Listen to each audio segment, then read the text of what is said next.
Good morning. We're coming on the air with President Trump, set to hold a news conference at the end of the NATO summit in the Netherlands. It's been less than 48 hours since he announced that ceasefire between Iran and Israel, a fragile pause in fighting that seems to have held for now. You see the president there flanked by his defense secretary and secretary of state. Let's listen in. Nicer.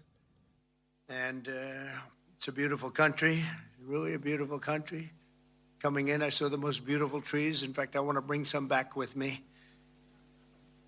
I want to also thank, I had breakfast this morning with the King and Queen, and they're incredible people. I said, you're central casting, beautiful people, great people, big, beautiful heart. And I enjoyed that. And also NATO Secretary General Mark Rutte, who's been terrific. He's been a friend of mine, used to be right here running this wonderful country. Now he's the NATO Secretary General. He's doing a fantastic job. And the Prime Minister, we appreciate everything you've done. And as you know, last weekend, the United States successfully carried out a massive precision strike on Iran's nuclear enrichment facilities. And it was very, very successful. It was called obliteration. No other military on earth could have done it. And now this incredible exercise of American strength has paved the way for peace with a historic ceasefire agreement late Monday, and we call it the 12-day war. Spoke to a few people. I guess that just sounded like the right name. It was a 12-day war. And we think it's over. I don't think they're going to be going back at each other. I don't think so. Not only have we dealt decisively with the critical threat of Iran's nuclear program, which was what I wanted. I said, Iran cannot have a nuclear weapon. I've said that for 15 years, long before I decided to do the political thing. But we've also reasserted the credibility of American deterrence, which is like no other. The people at NATO said there's never been anything. You know, I rebuilt the entire military during my first term. And we have a great military. We have great generals. Got to know the good ones and the bad ones. We kept the good ones. Over the past 2 days, I was honored to participate in the NATO leaders meeting and also had extremely good individual discussions with the King and the Queen, Secretary General Rutte, and the Prime Minister. Great discussions. Very knowledgeable people. Major focus of our conversations at the summit was the need for other NATO members to take up the burden of the defense of Europe. And that included the financial burden. As you know, it was 2%, and we got it up to 5%. And they said, a couple of them came up to me. One in particular said, sir, we've been trying to get it up to 3% for 20 years, and we haven't been able, and you got it up to 5%. So they're going to be, most of them, I guess almost all of them, are going to be contributing now 5%, a number that people are surprised at, but you need it today. The United States accounts for 2/3 of all NATO defense spending. And since I began pushing for additional commitments in 2017, believe it or not, our allies have increased spending by $700 billion. I said to people, you don't have any money, and a lot of them weren't paying. And so I started the process, and I picked it up as soon as I got back, which is 6 months ago. And following my election last November, almost all have accelerated plans to reach the 2%, 3%, 4%, and then ultimately, very quickly, 5%. And all of this is going to be done very quickly, almost immediately. You probably know this as well as I do. I'm sure they've been talking about it. It's really been a big focus.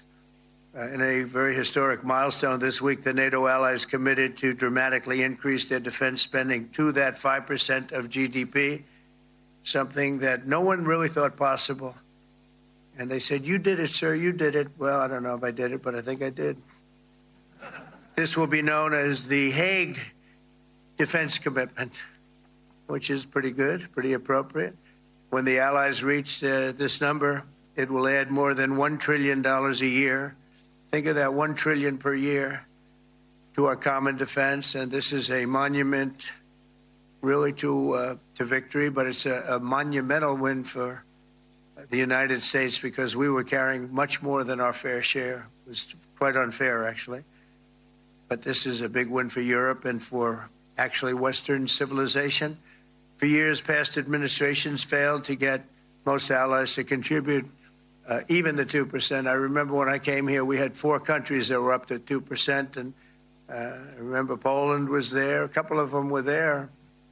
But most of them were. We had 28 at the time. As you know, it's increased a little bit. And they've agreed now to more than double their budgets in all cases. And Europe stepping up to take more responsibility for its security will help prevent future disasters like the horrible situation with Russia and Ukraine. And hopefully we're going to get that solved.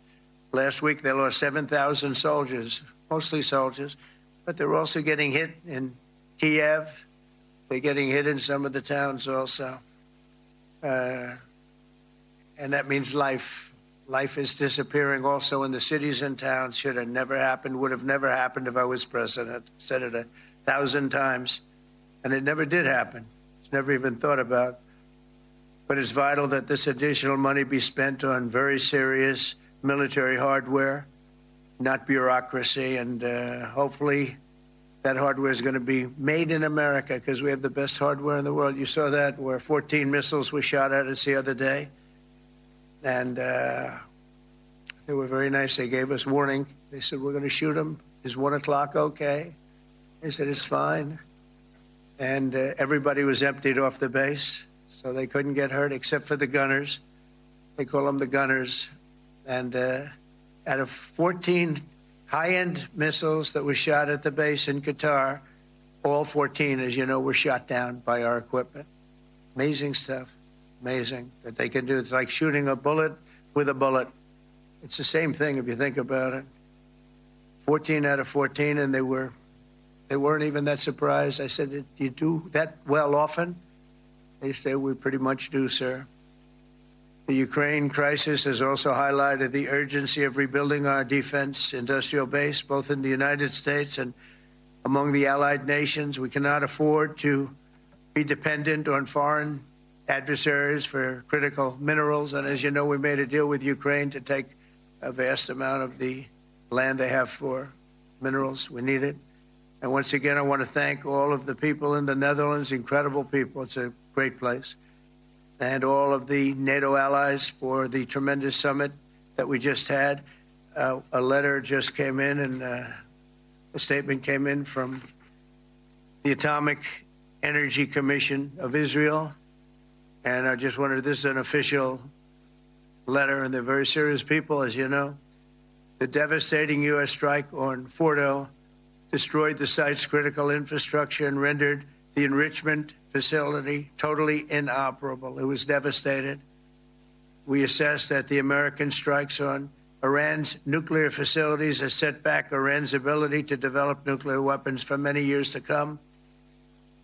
This achievement can continue indefinitely if Iran does not get access to nuclear material, which it won't. It's so sad that that whole thing had to go. But I just want to thank our pilots. You know, they were maligned and treated very bad, demeaned by fake news CNN, which is back there, believe it or not, wasting time, nobody's watching them. So they're just wasting a lot of time, wasting my time. And the New York Times, they put out a story that, well, maybe they were hit, but it wasn't bad. Well, it was so bad that they ended the war. It ended the war. Somebody said in a certain way, you know, that it was so devastating, actually. If you look at Hiroshima, if you look at Nagasaki, you know, that ended a war, too. This ended a war in a different way, but it was so devastating. Also, they have, out of Dubai, just came that Iran's foreign ministry spokesman, this is Iran's foreign ministry, says its nuclear installations were very badly damaged by the American strike. So what bothered me about these reports with fake reports put out by the New York Times, failing, I call it the failing New York Times because it's doing terribly. Without me, it would be doing no business at all. But, and by fake news, CNN and MSDNC, all of these terrible people, you know, they have no credibility. You know, when I started, they were at 94% credibility, the media. Now it's at 16%. And I'm very proud of it because I've exposed it for what it is. But when I saw them starting to question the the caliber of the attack. Was it bad? Well, it was really bad. It was devastating. They were obliterated. In fact, you can't get into the tunnels. They just put that over. That just came out. They can't, there's nothing, there's no way you can even get down. The whole thing is collapsed at a disaster. And I think all of the nuclear stuff is down there because it's very hard to remove. And we did it very quickly. When they heard we were coming, it was, you know, you can't move it. Very hard, very dangerous, actually, to move to. And they also knew we were coming, so I don't think too many people want to be down there knowing we're coming. With the bunker busters, as we call them, we're the only ones that have them. We have the best equipment, best nuclear equipment, and we have the best equipment in the world. And by the way, we can't forget our submarine, which was out there, submarines actually, but submarine was out there. We shot 30 rockets into an area, every single one of them. I think it was almost 400 miles away, I think, Pete, right? 400 and long. It was in the ocean, long ways away. And we shot a total of 30. Every single one of them hit within 9 inches from where it was supposed to be. It took out a lot because we didn't do just 4, though. We did 2 others in addition, which hadn't been completely destroyed. So we hit them with a submarine from hundreds of miles away. Amazing, just amazing equipment. Greatest submarines in the world. Nobody's even close. They're 20 years behind us when it comes to submarine technology. So that's one, and the other was from the Atomic Energy Commission, and they have about 3 or 4 of them now coming in from atomic energy commissions from various places. But the one that we have that just came out, we released it a little while ago, was from the Israeli Atomic Energy Commission, but numerous of them are getting to see the site, and the site has been demolished. And again, we had these brave patriots, these incredible flyers, these people that can fly a plane better than anybody can fly a plane, going into very hostile territory, flying into the territory that has got more missiles and things pointed at it. But it was very stealth. They didn't get to see it. It was dark. That's the amazing thing about the shots. They hit the shots perfectly, and yet it was dead dark. There was no moon. There was no light. It was virtually moonless. It was very dark, and the shots were hit perfectly. But when they get demeaned, and they were very upset about it because they knew how strong it would be. Back in Missouri, the pilots flew about 36 hours, 2 ways, far distance, and in those incredible B-2s. And we then had the F-22s, and we had the F-35s, and we had other planes, and we had, I think, a total of 52 tankers. That means the big tankers, because the refueling was a lot for all of the different planes that we sent. Incredible operation, and I have to say, General Raisin Cain was incredible. That's why he beat ISIS, and we beat ISIS in a matter of weeks. I was told it would take 4 to 5 years. We did it in a few weeks. And he was great. That's why he's the head of the Joint Chiefs of Staff right now, because I had a very good experience with him. He knocked out ISIS in a period of literally a few weeks. Amazing. And it was supposed to take a few years, 5 years to be exact. So we had a great victory there, and we then came here, and I think we had a great victory here. But this is an ongoing project. This is the safety of Europe, the safety of the world. And they've raised it from 2% to 5%, something which nobody, and you're talking about over $1 trillion a year. So we're talking about a lot of money from coming in from countries that we're not paying nearly enough to be effective. So I have, as you know, Marco Rubio with me, and Pete Hegseth, Secretary of State and Secretary of War. Should we say Secretary? You know, it used to be called Secretary of War. Maybe for a couple of weeks we'll call it that, because we feel like warriors. Used to be called Secretary of War. In fact, if you look at the old building next to the White House, you can see where it used to be Secretary of War. Then we became politically correct, and they called it Secretary of Defense. I don't know, maybe we'll have to start thinking about changing it, but we feel that way. Do we have any questions, please? Wow. That's a lot of questions. Who's a nice person? Oh, you're not a nice person, but I'll let you ask one. Go ahead. What's he going to ask? He is not nice at all. I know him well. Thank you, Mr. President. Yeah. Thank you for taking the time before flying home. You just said you believe the conflict between Israel and Iran is over. What makes you so confident it is? And what do you do if it isn't? Because I dealt with both, and they're both tired, exhausted. They fought very, very hard and very viciously, very violently, and they were both satisfied to go home and get out. And can it start again? I guess someday it can. It could maybe start soon. I think a big telltale sign was when, as you know, Iran somewhat, by not much, violated the ceasefire. And Israel had the planes going out that morning, and there were a lot of them, 52 of them.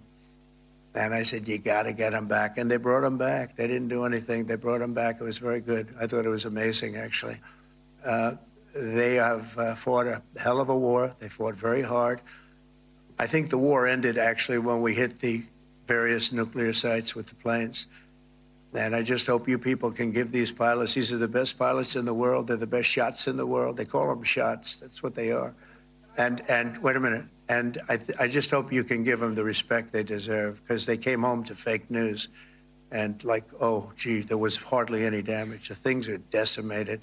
So, but I think, no, I think they're very much finished. I think Israel's going to get back to doing what they do. And I think that Iran's going to get back. You know, Iran has a huge advantage. They have great oil, and they can do things. I don't see them getting back involved in the nuclear business anymore. I think they've had it. They've been at it for 20 years, and I don't see that happening either. Now, if it does, we're always there. It won't be me. It'll be somebody else, but we're there. We'll have to do something about it.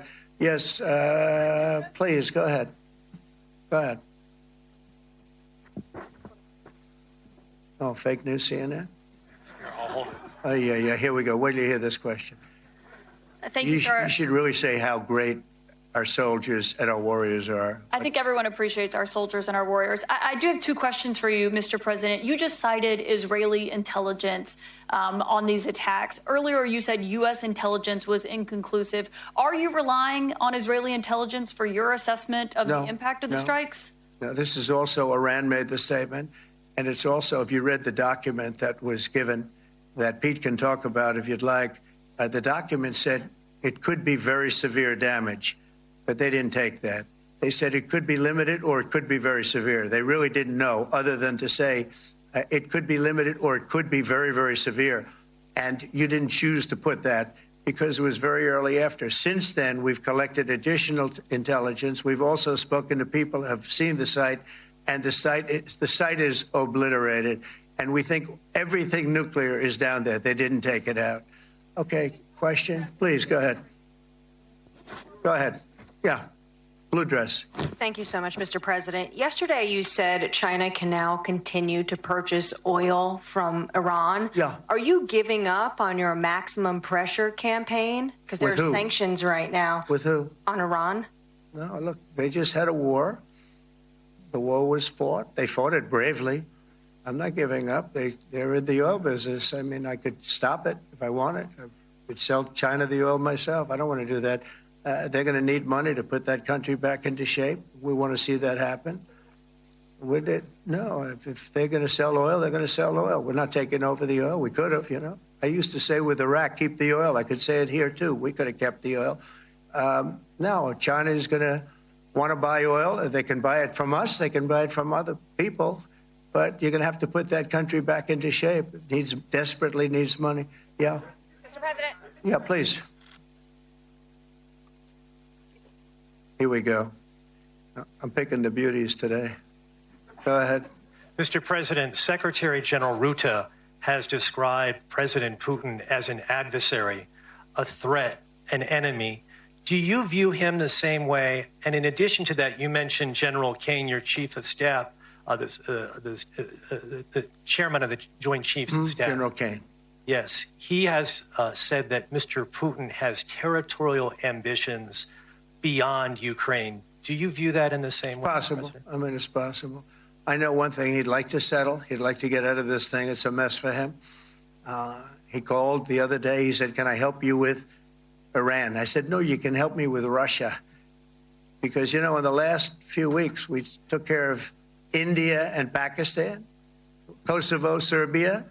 I think on Friday we have coming in, the Congo is coming in, and Rwanda is coming in. That was a vicious war that went on, a machete war, heads chopped off all over Africa. They're coming in. We did 2 others in addition to that. Nobody's ever done anything like this. No, I consider him a person that's, I think, been misguided. I'm very surprised, actually. I thought we would have had that settled easy. I've settled 4 of them in the meantime. But he did call up, and he said, he's close to Iran. He'd like to help us get a settlement. I said, no, you help me get a settlement with Russia. And I think we're going to be doing that, too. Yeah, please. Go ahead, please. Thank you, Mr. President. You've made clear your position on what impact the strikes had. I wanted to ask you what is next with Iran. For instance, is there any indication from U.S. intelligence that Iran was able to move any material, including No, just the opposite. We think we hit them so hard and so fast they didn't get to move. And if you knew about that material, it's very hard and very dangerous to move. It's called, in many people, they call it dust. But it's very, very heavy. It's very, very hard to move. And they were way down. They're 30 stories down. They're literally 30, 35 stories down underground. I think you got it all. Oh, yeah, we think we think it's covered with granite, concrete, and steel. Can I ask you, are you interested in restarting negotiations with Iran? And if so, have they reciprocated? So or is our this people, sort of a settled Marco matter? could answer this, but our people are not, I'm not. The way I look at it, they fought, the war's done, and, I could get a statement that they're not going to go nuclear. We're probably going to ask for that, but they're not going to be doing it. But they're not going to be doing it anyway. They've had it. They've had it. Now, maybe someday in the future we'll want that. But I've asked Marco, do you want to draw, I just asked him the question as we were walking on the stage, do you want to draw up a little agreement for them to sign? Because I think we can get them to sign it. I don't think it's necessary. Marco, do you want to talk about that, please? Mr. President, I think President Trump has shown a willingness to meet and talk to anybody in the world who's interested in peace. I don't know of any president that's been as willing as he has to meet with anyone and talk about peace. We'd love to have peaceful relations with any country in the world. And so obviously that'll depend on Iran's willingness not just to engage in peace, but to negotiate directly with the United States, not through some third country or fourth country process. But I know of no president, probably in our modern history, that's sought peace more than President Trump has. Sounds like the door is open, but you're in no rush. Is that right? It sounds like the door is open, but I'll tell you what, look, we're going to talk to them next week with Iran. We may sign an agreement. I don't know. To me, I don't think it's that necessary. I mean, they had a war, they fought. Now they're going back to their world. I don't care if I have an agreement or not. The only thing we'd be asking for is what we were asking for before about we want no nuclear, but we destroyed the nuclear. In other words, it's destroyed. I said, Iran will not have nuclear. Well, we blew it up. It's blown up to kingdom come. And so I don't feel very strongly about it. If we got a document, it wouldn't be bad. We're going to meet with them, actually.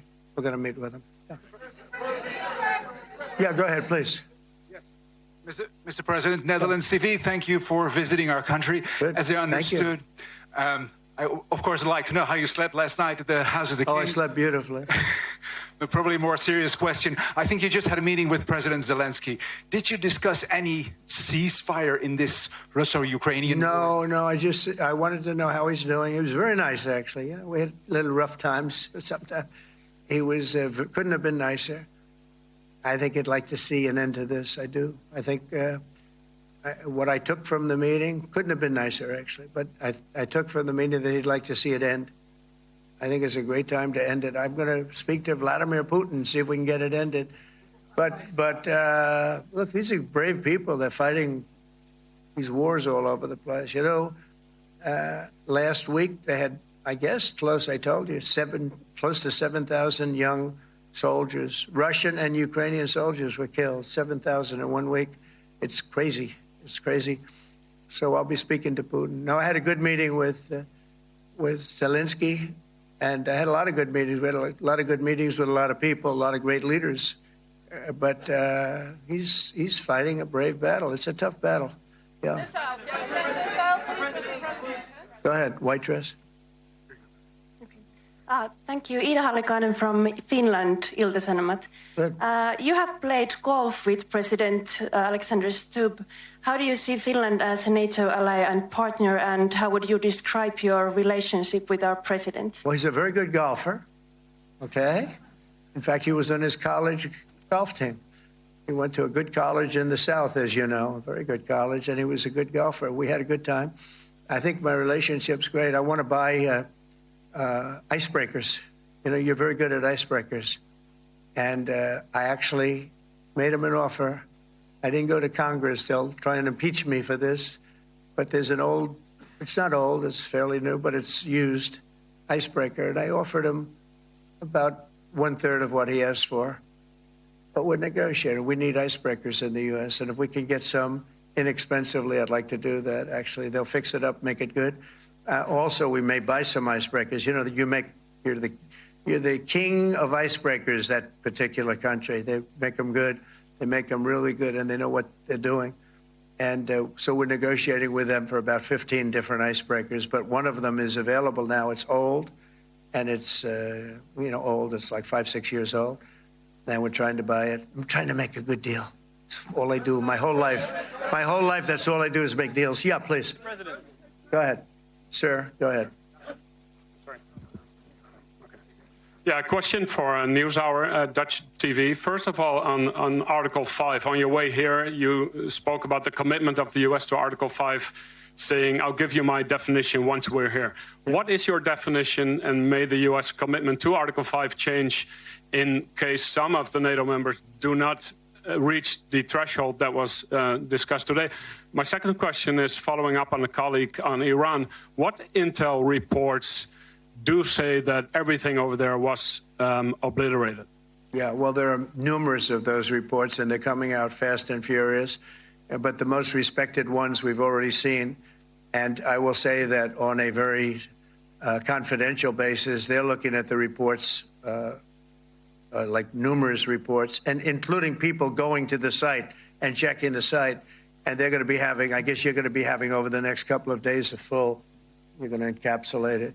But no, the site was obliterated, just like I said it was. And just like the pilots should be given credit for. As far as Article 5, look, when I came here because it was something I'm supposed to be doing, but I left here a little bit differently. I said, I watched the heads of these countries get up, and the love and the passion that they showed for their country was unbelievable. I've never seen quite anything like it. They want to protect their country, and they need the United States. And without the United States, it's not going to be the same. And you can ask Mark, or you can ask any of the people that were there. It was really moving to see it. They loved their country. They were so respectful of me because I'm the head of the United States. And I made, the King of Saudi Arabia, when I was in the Middle East. So I was in Qatar for a different reason, not a reason to get shot at. We were in there for economic development reasons, Qatar, UAE, and Saudi Arabia. All three leaders of those countries, and we took back $5.1 trillion into the United States. All three leaders said, you're presiding over the hottest country in the world. The United States right now is the hottest. Everybody wants to be there. Everybody wants a piece of it. He said, a year ago, your country was dead. You had a deadhead running it. You had a country that was dead, and it was dead. You had people pouring through the borders. You had inflation. You had everything. He said, you've made it in 5 months at that time. You've made it the hottest country. This is the hottest country in the world. The United States right now is the hottest country in the world. And when I was around that table, it was a nice group of people, many of whom I knew from previous. When I saw the passion they had for the country, and almost everyone, and you probably have the tapes, it was very public, but almost every one of them said, thank God for the United States. Without the United States, they couldn't really have NATO. It wouldn't work. It wouldn't work. It will in the future because now they're paying much more money, but it wouldn't work. It was great. And I left here differently. I left here saying that these people really love their countries. It's not a ripoff, and we're here to help them protect their country. Okay, we'll do one or two more. Thank you, Mr. President. Yeah. A question on Spain. Are you satisfied with today? Oh, I think Spain's terrible what they've done. No, I do. They're the only country that won't pay the full up. They want to stay at 2%. I think it's terrible. And, you know, they're doing very well. The economy is very well. And that economy could be blown right out of the water with something bad happening. You know, Spain is the only country that... Are you from Spain? Yeah. Good, congratulations.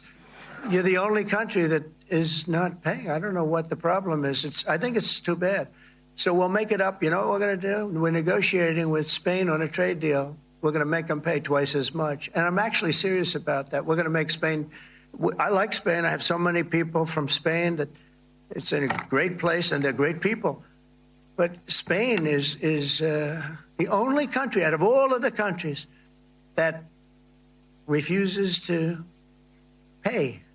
And, you know, so they want a little bit of a free ride. But they'll have to pay it back to us on trade because I'm not going to let that happen. It's unfair. It's unfair to NATO. All right, sir, please. Go ahead, right in the back. Yeah, you, tall one. The tall man.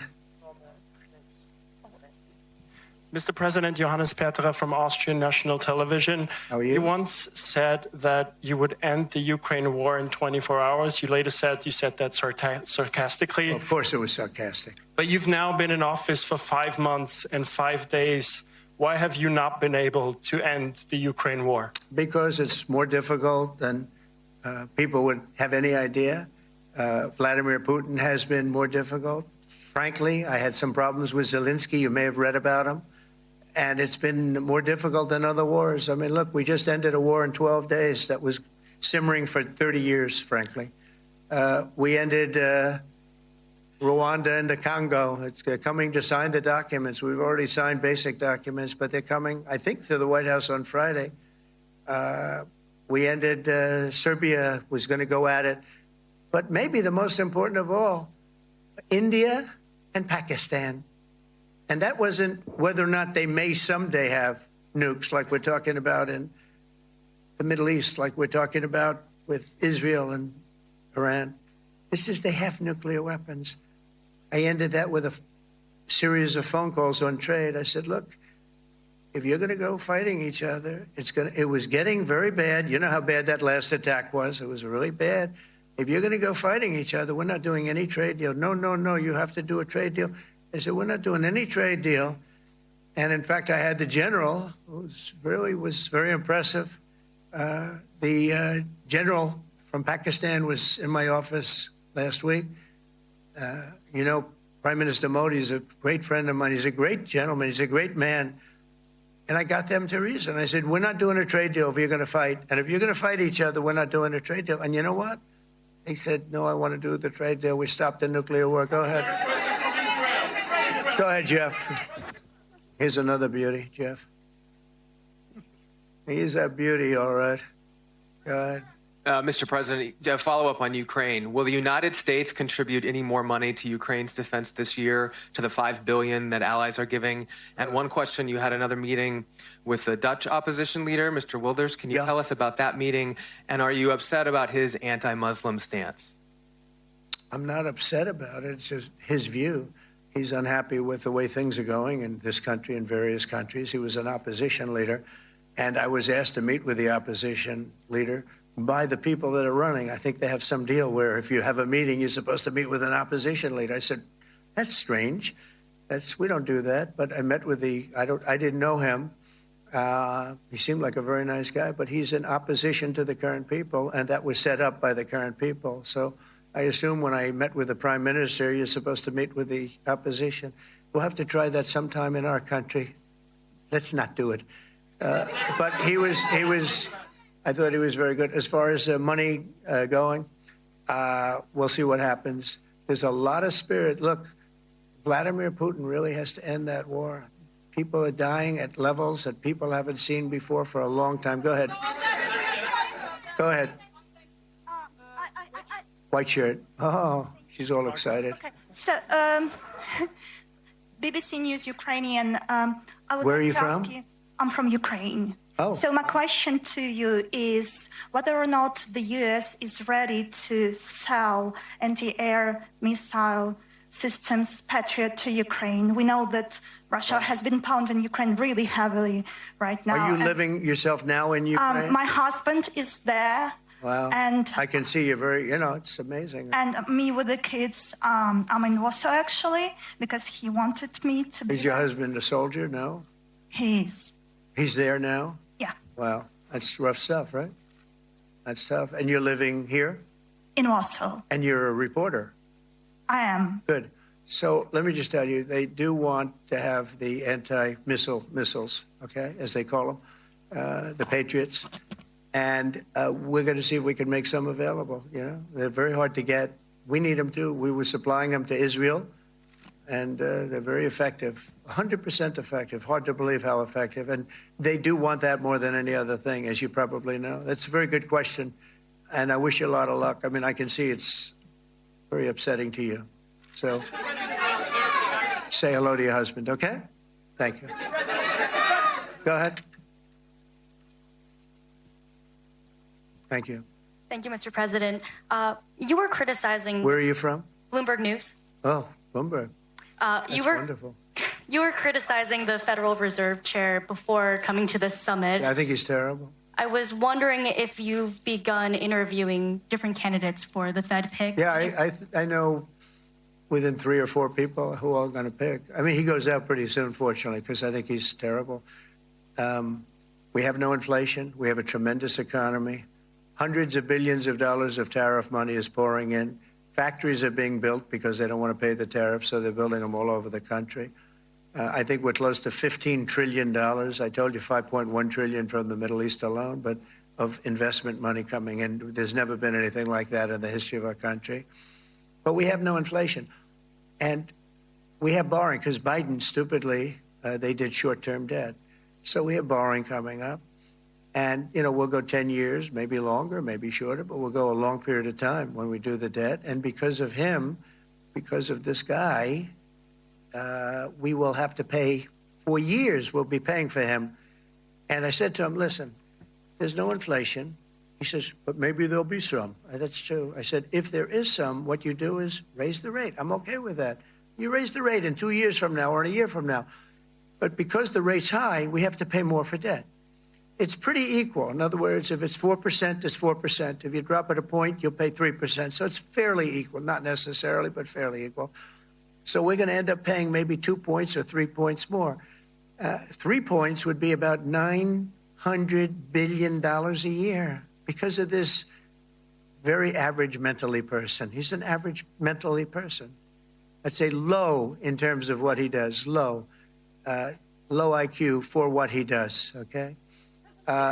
Wait, so instead of paying $900 billion, we don't want to pay 900 just because he doesn't want to lower the rate.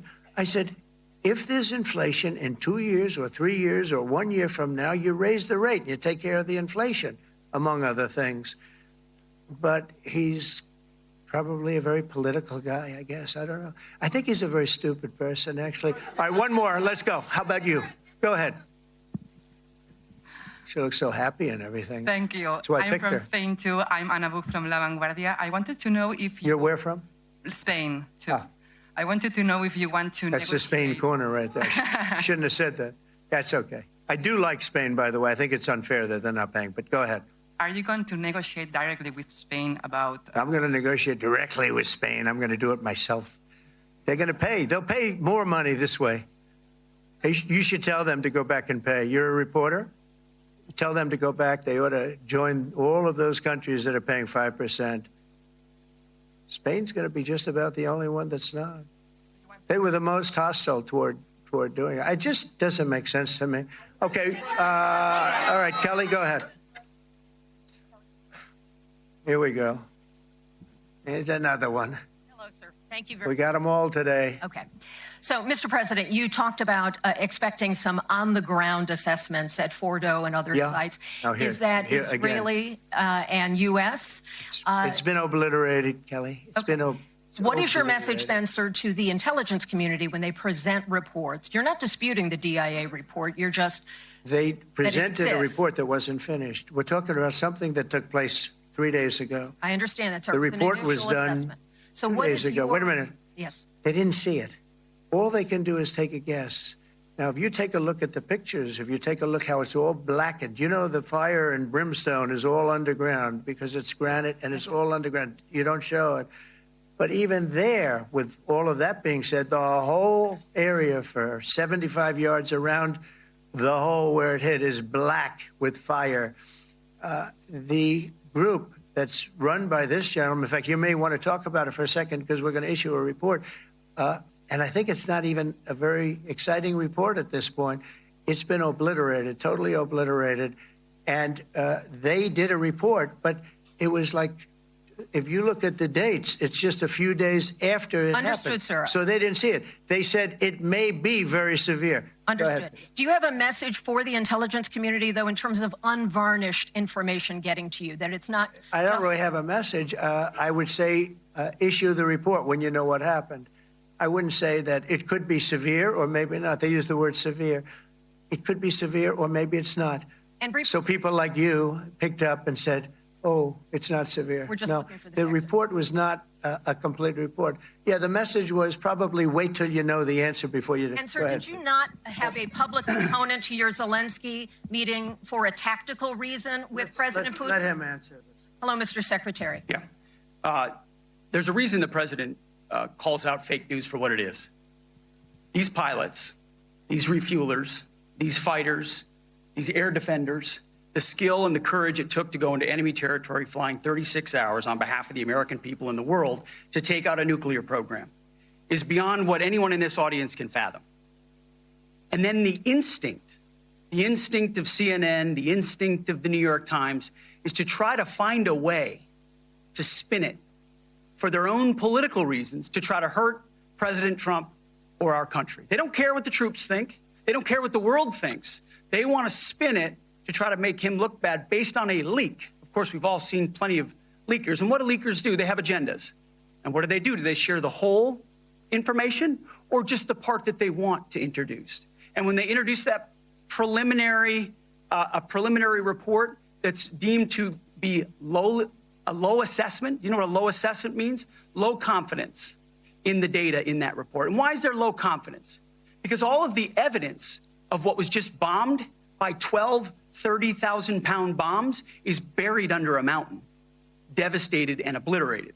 So if you want to make an assessment of what happened at Fordo, you better get a big shovel and go really deep because Iran's nuclear program is obliterated. And somebody somewhere is trying to leak something to say, oh, with low confidence, we think maybe it's moderate. Those that dropped the bombs precisely in the right place know exactly what happened when that exploded. And you know who else knows? Iran. That's why they came to the table right away, because their nuclear capabilities have been set back beyond what they thought were possible because of the courage of a commander-in-chief who led our troops, despite what the fake news wants to say. But you're not disputing the report said what it said, even though it was initial. The report said what it said, and it was fine. It was severe, they think, but they had no idea. They shouldn't have issued a report until they did. But we've gotten the information. I think Pete said it better than you can say it. And, you know, you should be proud, you, especially you, should be proud of those pilots, and you shouldn't be trying to demean them. No, there's those pilots flew at great risk, a big chance that they'd never come back home and see their husbands or their wives. Let me just tell you, you and NBC fake news, which is one of the worst, and CNN, New York Times, are all bad. They're sick. There's something wrong with them. But you know what? You should be praising those people instead of trying to find some. By getting me, by trying to go and get me, you're hurting those people. They were devastated. You know, I got a call from Missouri, great state, that I won 3 times by a lot. And I got a call that the pilots and the people on the plane were devastated because they were trying to minimize the attack. And they all said it was hit. But we don't think it was really maybe hit that badly. And they were devastated. They put their lives on the line, and then they have, and I'm not referring to you, but real scum come out and write reports that are as negative as they could possibly be. It should be the opposite. You should make them heroes and heroines. You should make them really people that they were so devastated when they heard this news. And you know what they said? One of them, I spoke to one of them, said, "Sir, we hit the site. It was perfect. It was dead on." Because they don't understand fake news, because they have a normal life, except they have to fly very big, very fast planes. But it's a shame. You should be making them heroes. All right, in the back. Go ahead, back, white, yeah. White jacket, yeah. Go ahead, give my mic. Hello. Deborah Haynes from Sky News. Mark Rutte, the NATO chief, who is your friend, he called you daddy earlier. Do you regard your NATO allies as kind of children? No, he likes me. I think he likes me. If he doesn't, I'll let you know. I'll come back and I'll hit him hard, okay? No? Do you he did it very affectionate. Daddy, you're my daddy. Do you regard your NATO allies, though, as kind of like children, and they're obviously listening to you and they're spending more, and you're obviously appreciative of that, but do you hope that actually they're going to be able to defend themselves, defend Europe on their own without... I think they need help a little bit at the beginning, and I think they'll be able to, and I think they're going to remember this day. And this was a big day for NATO. You know, this was a very big day. They took it. One of the gentlemen said, "You know what? We've been trying to raise money raise the rate for 30 years," he said, 20 years, from almost the beginning. And he's been there for a long time. He said, "Until you came along, it never happened. What you did is amazing." It's been sort of an amazing day for a lot of reasons, but also for that. Yeah, go ahead. Do you think they can do it without you, though, in the future? Can they do it without the United States? I mean, you have to ask Mark, okay? So we're heading back. We're heading back. I want to thank these two gentlemen behind me. They're incredible people, both of them. They've done a fantastic job. And Susie's in the front, and she's done great. And Monica, thank you very much. It was quite an exciting time. And we're going to be heading back. We'll be back soon, and we'll see you in Washington, D.C. Remember this, we have the hottest country anywhere in the world. Thank you very much, everybody. Thank you.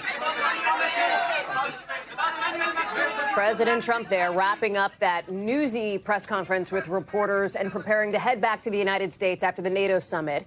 A lot of headlines out of that, including the president making clear he believes, based on the intelligence he's seen, that Iran did not move nuclear materials out of that facility, Fordo, one of the ones struck by U.S. bombs Saturday night. He also, while not disputing the intelligence report that NBC News and others have reported on, downplayed its significance, as you heard there in that exchange with our own Kelly O'Donnell. The president also reiterating he believes that the facilities that were hit by the United States over the weekend were obliterated, and that while that ceasefire between Iran and Israel is holding for now, the president is not ruling out the fighting could start again, maybe soon. He also says the U.S. is going to be talking with Iran next week, possibly to get some kind of a deal or negotiation there on its nuclear program. I want to bring in NBC's chief foreign correspondent Richard Engel alongside our senior White House correspondent Garrett Haake, who is in the room. Garrett, a fairly lengthy news conference there, just about 50 minutes or so from President Trump. A number of headlines here, including significantly his assessment of the nuclear materials that remain in Iran. Talk us through it.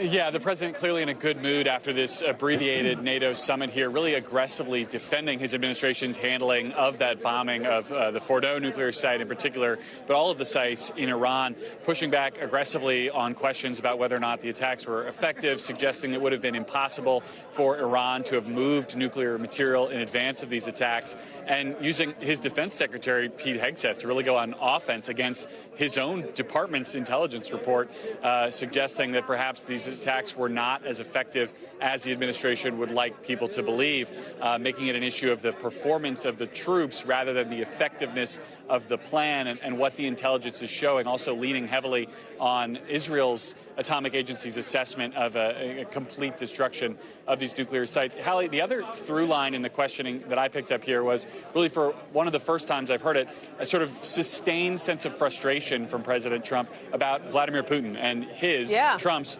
inability to secure a peace deal in Ukraine. He was asked directly about the fact that that was a day one campaign promise, said that that promise was sarcastic, and admitted, really, I think for one of the first times that I can recall hearing, that dealing with Putin has been much more challenging than he anticipated.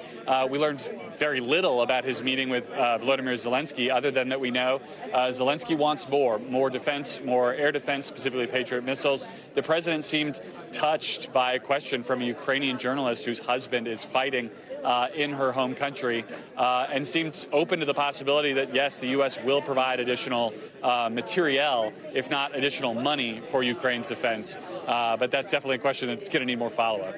Yeah, for sure. He cracked that door open, Garrett. And I should note for the audience, you are at the back, or at the front, I should say, of a very large room. There's a lot of people walking in front of you.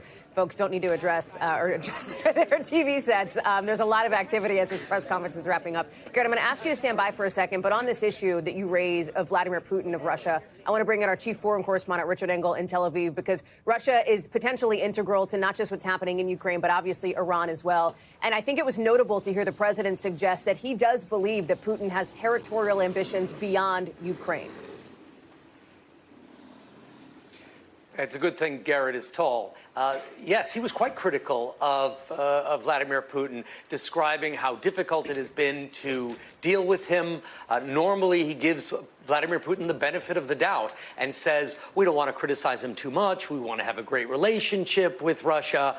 This isn't the first time he's said that. He's expressed confusion about Vladimir Putin, perhaps suggesting that he didn't understand him fully. And Vladimir Putin has been stepping up attacks in Ukraine recently. I just came from Ukraine. I was in Ukraine when the Israeli surprise attack happened and had to divert from Kyiv all the way to here, going through several countries, airspace closed. And when I was leaving Ukraine, Russia was in the midst of an offensive. At the time, it was only using drones, but it has stepped up its offensive. It's been overshadowed by events in the Middle East, but it has been firing ballistic missiles again, and it was attacking the city of Dnipro just yesterday with ballistic missiles, killing more than a dozen people. And Dnipro is right in the center of Ukraine. So Vladimir Putin is on the march. He is moving forward. His troops are trying to take advances, move physically forward in the battle space. So this war, which Trump said he was going to wrap up, and he sounded quite optimistic about negotiations. There was this flurry of diplomatic activity when there was this sort of desire to push Zelenskyy to sign the minerals deal in order to push the negotiations forward.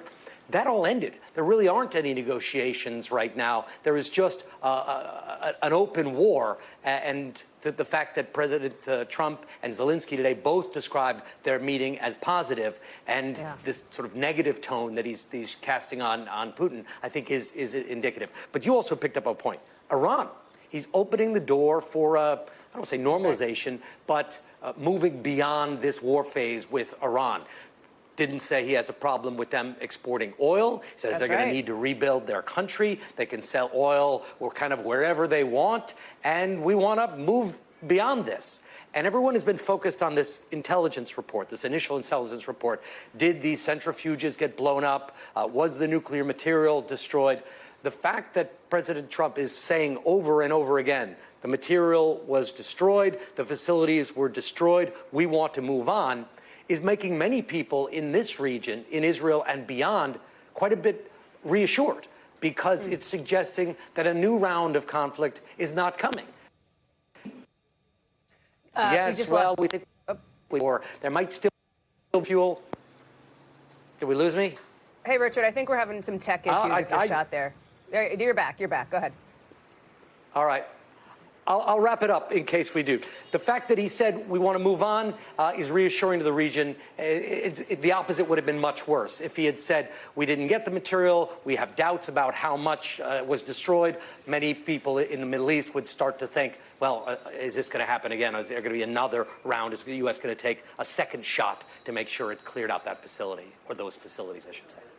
Richard Engel, live for us there in the region. Richard, thank you. Let me go back to Garrett Haake, who is at that NATO summit. To the point that Richard's making here, Garrett, when it comes to Iran, when it comes to the discussions that the president alluded to, that Secretary of State Marco Rubio alluded to as well, we know that Steve Witkoff has been in many ways the tip of the spear for those discussions and those negotiations. At this point, it seems like that's a real reporting target. Do we know anything else about these conversations, about what the president described as maybe we'll drop a deal, have him sign it? It may not be quite that simple.